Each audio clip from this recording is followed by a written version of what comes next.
నమస్తే మిత్రులారా, నేను మీ శ్రీనివాస్ చౌహాన్ అడ్వకేట్. మిత్రులారా, భార్య పేరు మీద ఉన్నటువంటి ఆస్తిని భర్త వేరే వ్యక్తులకు వీలునామా రాయడము, లేకపోతే గిఫ్ట్ డీడ్ చేయడము, లేదా వేరే వ్యక్తులతో అగ్రిమెంట్ ఆఫ్ సేల్ చేయడము చేయవచ్చా? సో మిత్రులారా, మన దేశంలో ఉన్నటువంటి హిందూ వారసత్వపు చట్టం కావచ్చు, రిజిస్ట్రేషన్ యాక్ట్ కావచ్చు, అలాగే ట్రాన్స్ఫర్ ఆఫ్ ప్రాపర్టీ యాక్ట్, ఆస్తి బదలాయింపుల చట్టం కావచ్చు. సో ఏ చట్టాలను తీసుకున్నా ఆ చట్టాలు ఏం చెప్తున్నాయి అని అంటే, ఎవరైతే సెల్ఫ్గా ఏదైనా ఒక ప్రాపర్టీని, agriculture land, non agriculture land, లేదా ఒక ఫ్లాట్, ఏదైనా ఒక ప్రాపర్టీ తన కష్టార్జితంతో కొనుగోలు చేస్తే ఆ ఆస్తికి అతనే హక్కుదారుడు. ఒక మహిళ కొనుగోలు చేస్తే ఆమెనే హక్కుదారురాలు.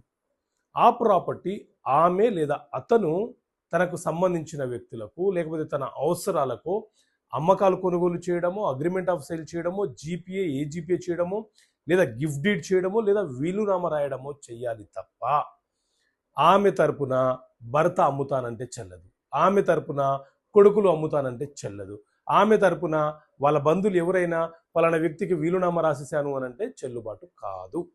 వాళ్ళు ఒకవేళ ఈమె తరపున ట్రాన్స్ఫర్ చేసే సందర్భము, అవకాశము, అవసరం ఏర్పడితే అప్పుడు జనరల్ పవర్ ఆఫ్ అటార్నీ తీసుకొని ఆ ప్రాపర్టీని వాళ్ళు మార్చవచ్చు.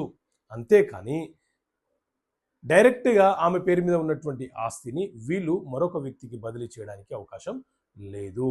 సో ఇలా చట్టపరమైన అంశాలు మీకు తెలియపరచడం కోసం చట్టపరమైన సమస్యలకు పరిష్కారాలు అనే పుస్తకాన్ని తీసుకురావడం జరిగింది.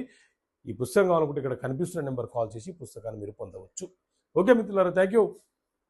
జై హింద్.